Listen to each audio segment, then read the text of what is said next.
Estamos en otro capítulo de Con Voz Propia. Soy Cecilia. Yo soy Delian. Y yo soy Ana Marta. Y les queremos presentar y estamos muy contentas de que esté aquí Carolina Fernández Saldaña, que es maestra de neuroeducación con licenciatura en psicología, 10 años de experiencia con niños, adolescentes y pues gente adulta en el ambiente educativo y clínico, ¿verdad? Y te especializas en el desarrollo educativo y el aprendizaje. El día de hoy nuestro tema a tratar son trastornos del neurodesarrollo, sus mitos, sus realidades y los signos de alarma que debemos de tener como papás para ver si alguno de nuestros hijos o alguien cercano los tenga. Bienvenida. Hasta uno, claro. Bienvenida, Caro. Muchas Muchísimas gracias por haber aceptado nuestra invitación. Gracias a ustedes por invitarme y tenerme aquí. No, felices. Oye, Caro, primero que nada, a ver, dime, ¿qué es la neuroeducación? Ok, Me pues costó decirlo de corrido. la neuroeducación es una rama de las neurociencias, o sea, del estudio de nuestro cerebro, que nos ayuda a entender cómo aprendemos, ¿no?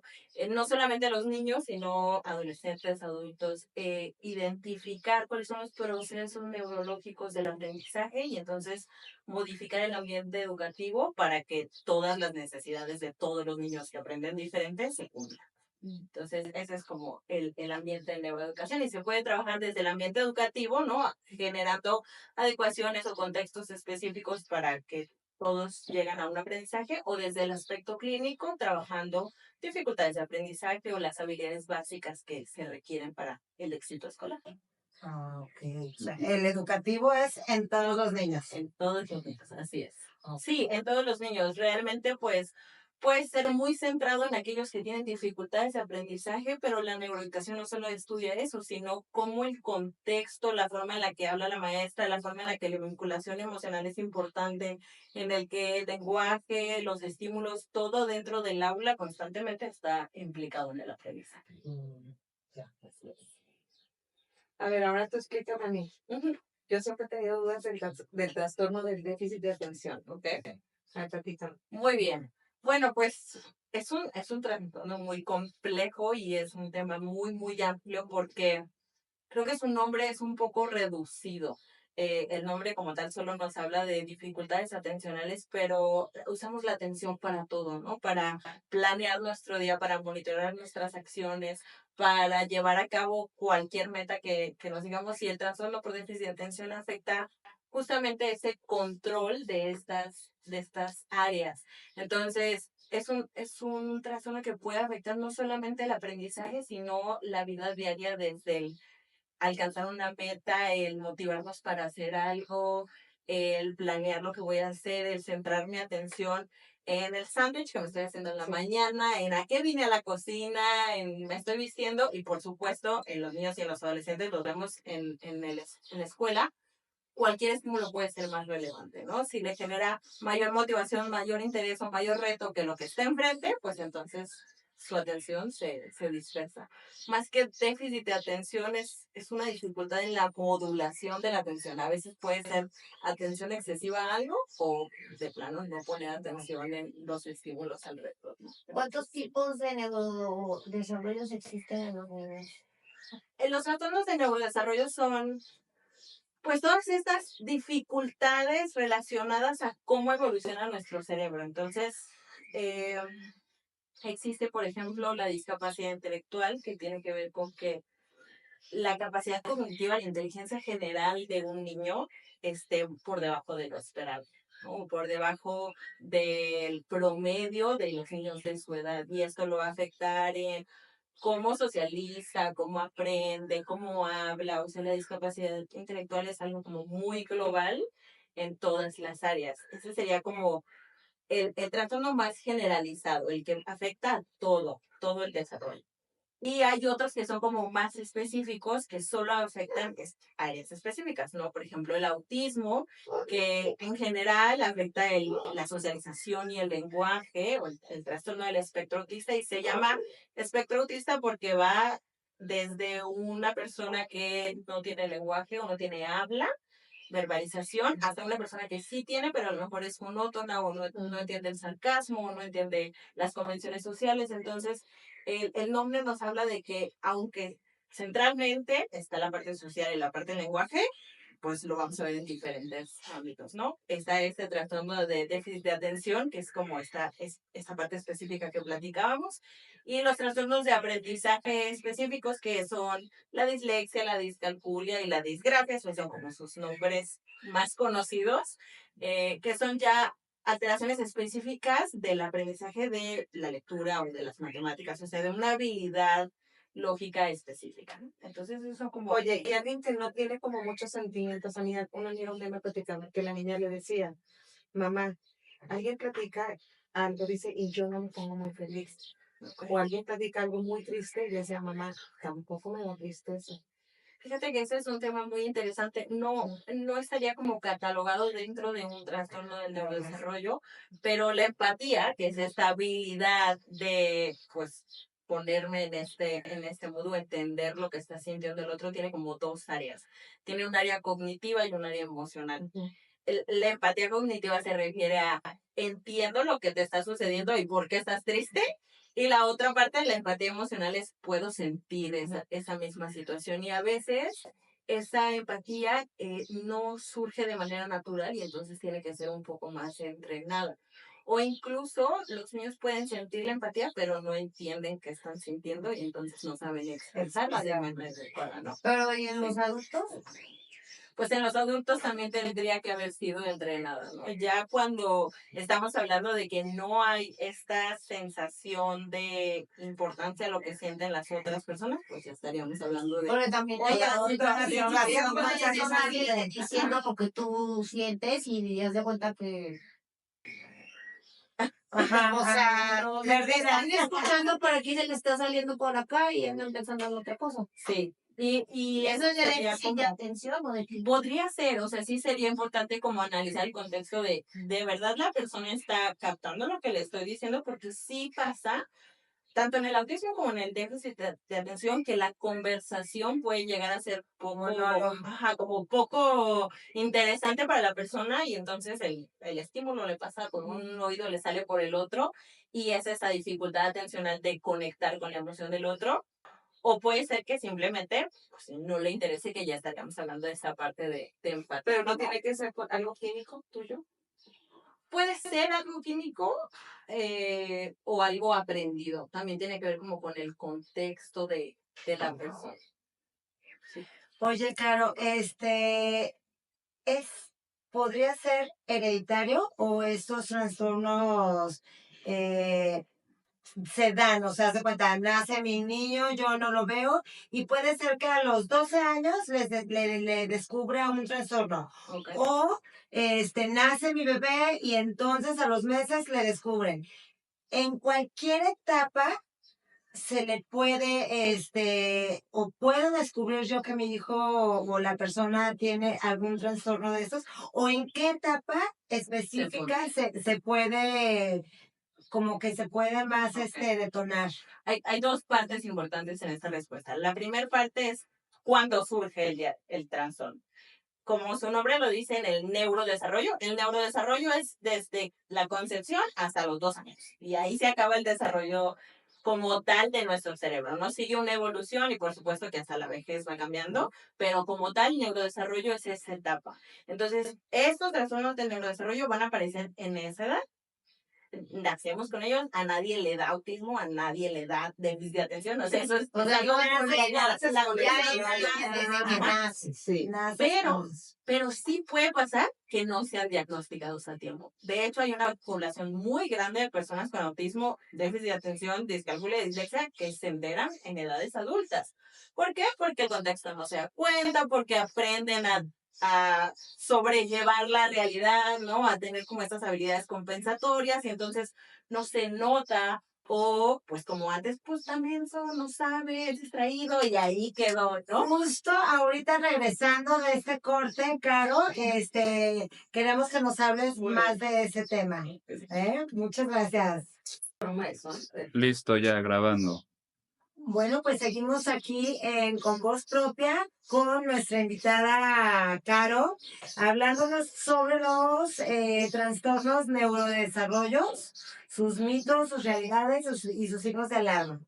Y antes del break nos quedamos en que te preguntaba, Caro, si estos trastornos son hereditarios, se nacen con estos trastornos o se hacen conforme va el niño o la persona desarrollándose. Sí, platicamos que sí son de nacimiento, o sea, tienen que ver con la etapa en la que se desarrolla el cerebro. Hay un factor hereditario como una predisposición, o sea, puede ser que dentro de la familia haya otras personas, abuelos, papás, con otro tipo de trastornos del neurodesarrollo u otro tipo de trastornos psiquiátricos que puedan hacer esta predisposición y otros factores que pueden ser como dificultades prenatales o durante el parto o en los primeros días de nacimiento que puedan afectar el desarrollo del cerebro, ¿no? Pero no es algo que a los 12 años de repente le va a dar a alguien, o como por ejemplo el mito de las vacunas con el Que ya autismo. muchos se saben con las vacunas. Es muy sonado porque en el autismo sucede que los signos empiezan a ser más notables a los 2 o 3 años, que es cuando las personas tienen como su cuadro de vacunación completo. Entonces, la aparición de los síntomas o los signos coincide con las vacunas y se le echa la O culpa. sea, ¿se puede en realidad, detectar no. a los 3 años? Sí, dependiendo el nivel de, digamos, de autismo, de necesidades o de los signos presentes, sí puede haber una detección temprana. Actualmente se sabe que el autismo se puede diagnosticar desde el 1 año y medio, aunque la mayoría de los niños van a tener un diagnóstico a los 3 o 4 años de edad, porque ya las exigencias sociales, por ejemplo, del preescolar, pues hace que sea más notable esas dificultades, ¿no? Los otros trastornos del neurodesarrollo, sobre todo los que tienen que ver con aprendizaje, como el TDA, la dislexia, generalmente se van a diagnosticar hasta los 6 o 7 años, cuando la exigencia escolar es más grande, pero no significa que no estén presentes antes o que no se puedan empezar a ver signos de alarma desde antes, ¿no? Por ejemplo, la dislexia que tiene mucho que ver con la lectura, pues obviamente va a ser diagnosticada hasta la primaria que empiezan a leer, pero podemos ver en un preescolar que no sigue el ritmo, que no se aprende las canciones, que no se sabe los días de la semana, que tiene que ver con esta cosa de secuenciación o de ritmo, esos ya son signos de dislexia. Y entonces, no porque no se lo sepa tiene dislexia, pero puede ser algo que puede ser un signo de alarma que en un futuro nos va a representar otro tipo de dificultades. Entonces, no es que aparezcan en esa edad posterior, sino que el diagnóstico normalmente se hace ya cuando el síntoma es mayor que la capacidad del niño, ¿no? Pero incluso hay adultos que a los 30, 40 años diagnostican. El TDA es algo muy común, ¿no? Que viven toda la vida sin saberlo y como adultos entienden que esas dificultades de planear, de motivarse, de hacer las cosas, de aprender, pues no eran ellos, era el TDA, ¿no? Y es algo que sí puede suceder. Y es que desgraciadamente creo que en nuestros tiempos, pues nada más decían, pues es burrito, o no puso atención, o no estudió, o Es que anda jugando y entonces no pone atención. Y realmente, la verdad, o sea, qué buen tiempo estamos viviendo que ha dado tanta apertura a todas estas, ¿cómo se dice? A todas estas Evaluación. evaluaciones que finalmente, te digo, antes se quedaban las mamás en es burrito. Sí. Y ahí se quedaban. Y entonces es buenísimo. Y entonces Se está viendo exactamente. porque eso está mal. Eso está muy mal. Y no los comparen con otros, porque también hay mamás que Exactamente. les encanta que la hija de Chuchita se saca puro 10, Sí. no ande comparando. Y a lo que voy es que a lo mejor nuestro hijo, nuestro conocido, el niñito tal, puede traer realmente un problema de neurodesarrollo y que a lo mejor la persona, a lo mejor ahorita a los 40 y tantos años que no se usaba antes, apenas se están dando cuenta que tienen déficit de atención, pero por todo lo científico que ha sacado la vida, ¿no? O sea, Y este factor es Ya está. ¿Cuándo y cómo puedes detectar los signos de alarma?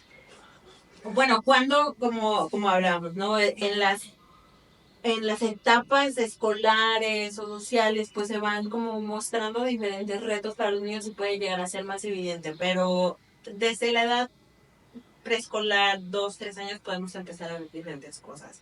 Las situaciones atencionales o la hiperactividad que puede ser dentro de este TDA, incluso a los 3, 4 años, aunque normalmente no vamos a tener un diagnóstico ahí porque estamos en un proceso de desarrollo, sí hay signos en los que el niño no puede a lo mejor terminar una actividad, en los que sus periodos de atención o en los que está escuchando, haciendo algo, lo deja muy rápidamente, está buscando constantemente hacer cosas, se mueve, corre mucho. Es que hay muchos niños que son hiperactivos que no paran en todo el día, o sea, ¿cómo le hacen las mamás? Pero no se les quita, ¿no? No necesariamente. No, los que no se les quita. Yo creo que sí. Hay unos que sí, hay unos que no. Conforme van madurando, cuestión a edad y... O con terapias, ¿no? Es que depende, por ejemplo, el TDAH, que el nombre como tal es trastorno por déficit de atención e hiperactividad, puede tener ambas cosas, puede tener las dificultades atencionales y la hiperactividad, o las dos, ¿no? Pero también puede ir como migrando de uno a otro a través del tiempo. Por ejemplo, mi hermano tiene ese diagnóstico y cuando él era pequeño era el más hiperactivo.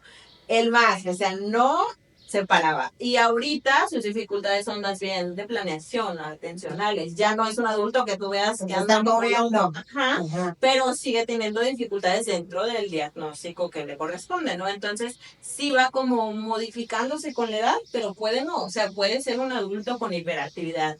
Y ya no lo vas a ver trepándose a las sillas porque no es un niño. Socialmente aprendemos que eso ya no es funcional, pero a lo mejor habla muy rápido. O está hablando contigo de una cosa y de repente viene el pensamiento y dice otra cosa y luego regresa al tema. Y esa desorganización del lenguaje, pues también es un Pero signo de alarma. eso se puede medicar o no. Sí se puede medicar y se puede trabajar con terapia. O sea, todos los diagnósticos dentro de los trastornos del neurodesarrollo pueden tener acompañamiento farmacológico y acompañamiento terapéutico, ¿no? Que ese es un gran mito, ¿no, Caro?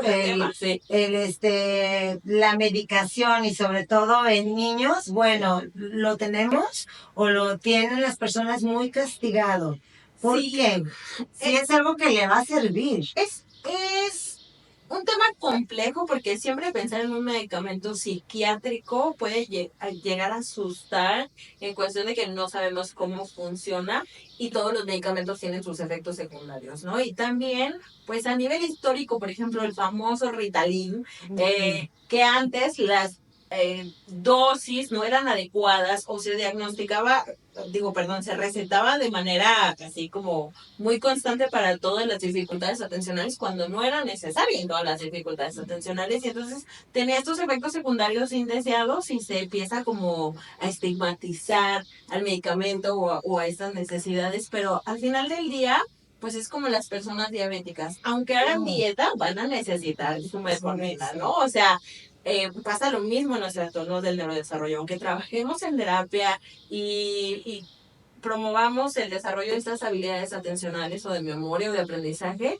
pues hay un punto en el que el cerebro no puede generar ese químico o esta conexión y el medicamento le ayuda. No todos los casos necesitan medicación. Dependiendo del grado, por Depende supuesto. mucho del grado y del contexto de cada una de las personas con un trastorno del neurodesarrollo. Pero sí es importante entender que al final del día es una disfunción del cerebro y el medicamento lo que hace es suplir esa función del cerebro. Entonces no es nada más por controlarlo o tenerlo atontado, ¿no? Como antes se decía, sino suplir esa función que el cerebro no está haciendo por sí mismo. ¿Y algún trastorno de estos se puede quitar al 100 o siempre en tu vida lo vas a tener palpando? Siempre. Los trastornos del neurodesarrollo no son enfermedades, no se curan, son formas de procesar la información de manera distinta, ya sea información escrita o social o el lenguaje o la atención. Entonces, lo que se puede trabajar son habilidades para irlos manejando y generar como estas estrategias de compensación para tener una vida funcional, porque puede llegar a ser frustrante. El mundo está hecho para neurotípicos, o sea, para los que no tenemos ningún diagnóstico de neurodesarrollo. Entonces, pues sí puede ser muy frustrante vivir en un mundo que no está hecho para ti. Y la terapia eso es lo que ayuda, ¿no? A generar esas habilidades, pero también las nuevas tendencias están más hacia en vez de darle estrategias a la persona con neurodesarrollo, podemos generar un contexto que se adapte a todas las personas. Entonces, bueno, eso es como los dos tipos de apoyos que se pueden dar, pero siempre van a estar presentes algunas características durante toda la vida. Claro. ¿Y qué tan cierto es que dicen que a un niño desde chiquito le tienes que dar con mucho orden mental, que recoja, que te traiga las cosas, porque al final de cuentas eso acaba siendo un desorden mental? Claro, que al final del día las estructuras y las rutinas hacen que los niños desarrollen hábitos, ¿no? O sea, es como preparar gelatina y si la vertemos en la mesa, pues se va a desparramar. Necesitamos un molde para que la gelatina se haga gelatina. Entonces, si no generamos ese molde, esos límites, esas estructuras, pues tenemos adultos haciendo berrinches en el aeropuerto, ¿no? ¿A ti te faltó darles el molde? No, pues yo diario les decía y yo no sé dónde quedaron. Sí, pero qué importante es que desde chiquitos, ¿verdad? Los enseñes como tú dices, porque finalmente son conductas habituales y aparte que te hacen ser ordenados, te hacen ser estructurados, o sea, Y te ayuda para tu vida diaria. claro, claro. funcionar y para el resto de tus días, Sí. ¿no? Sí, porque pues la vida adulta es automanejable, ¿no? Entonces, al final del día la autonomía se tiene que desarrollar desde que nacen, no podemos esperar que de repente es como, ¿y por qué mi adolescente no hace nada? Y no, pues porque a los 5, a los 6, a los 7 y a los 8 tampoco hacía nada, ¿no? Tenemos que ir desarrollando esos hábitos a lo largo de la vida. Y cuando tenemos un diagnóstico de este estilo, más. Justamente porque esta estructura no está funcionando en su cerebro, entonces el mundo externo tiene que ser estructurado. Y aparte ahorita los adolescentes están más difíciles. Más complejos. Claro, la globalización y el acceso al internet siempre hace que el mundo en general, incluso los niños, ¿no? El acceso a pantallas desde los 2 años cambia la forma en la que el cerebro se desarrolla, en la que Pues va a ser la primera generación que va a ser menos inteligente que nosotros. Pues sí, porque todo es tecnológico. Todo está resuelto al instante e inmediatamente. Y ¿no? todo lo quieren rápido. No, y su motricidad gruesa es mala porque están acostumbrados a estar sentados con esto. Viendo una pantalla.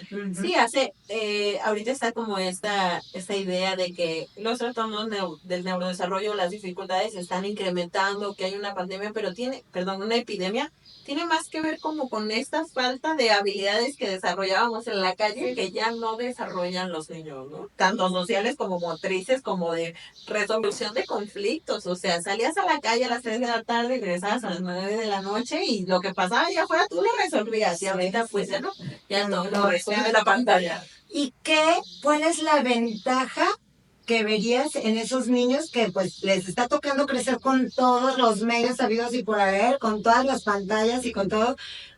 ¿Cuál es su ventaja a comparación de nosotros?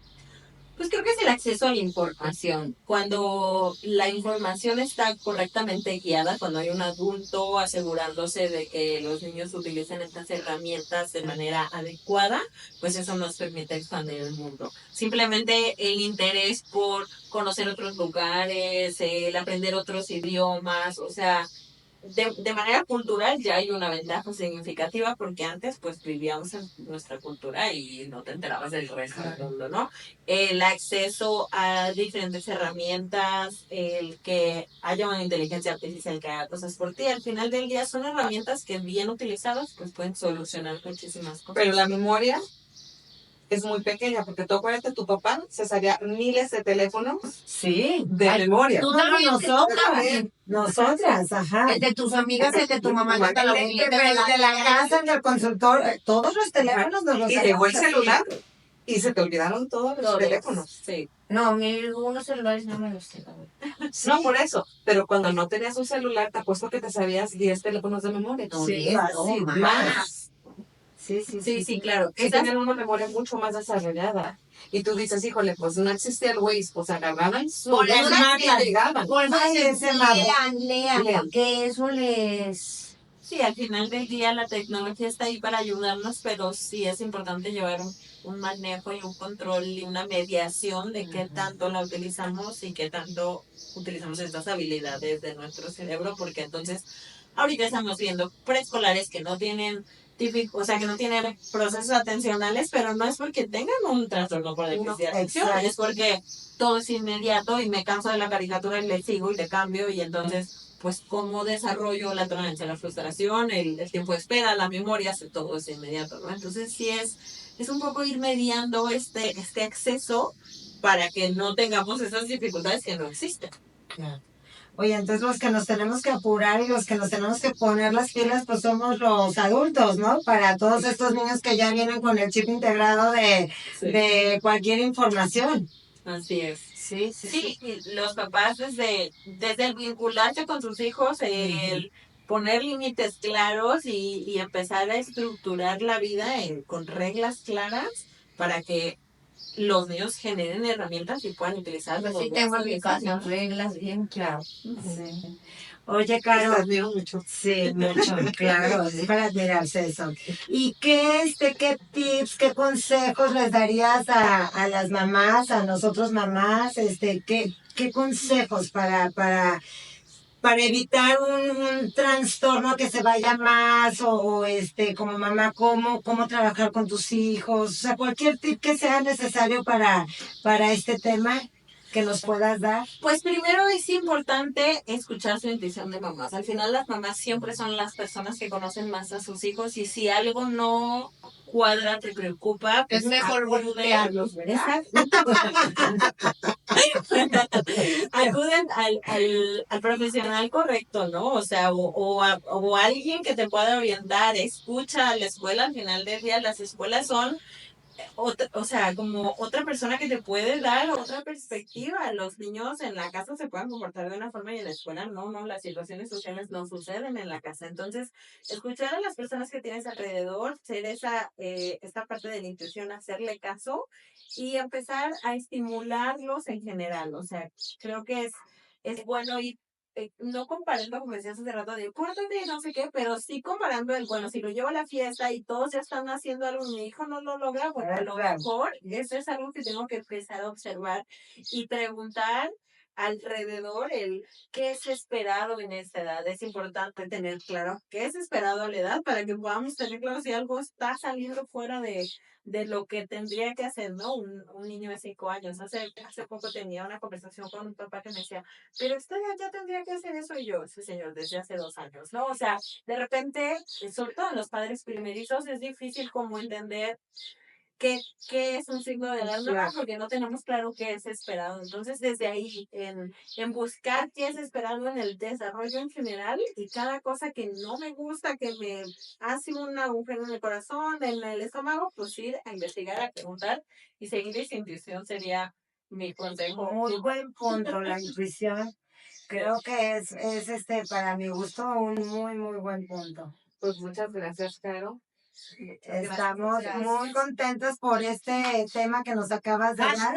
Vayan a terapia. Vayan a terapia. Platícanos en dónde te puede encontrar la gente, Caro, antes de irnos. Me pueden encontrar en Instagram como @sic.carolinafneuro. Ahí están todos mis datos de contacto. Ahora sí que nuestra psicóloga de confianza. Muchas gracias. Y nos vemos en otro episodio más de Con Voz Propia. Gracias. Gracias.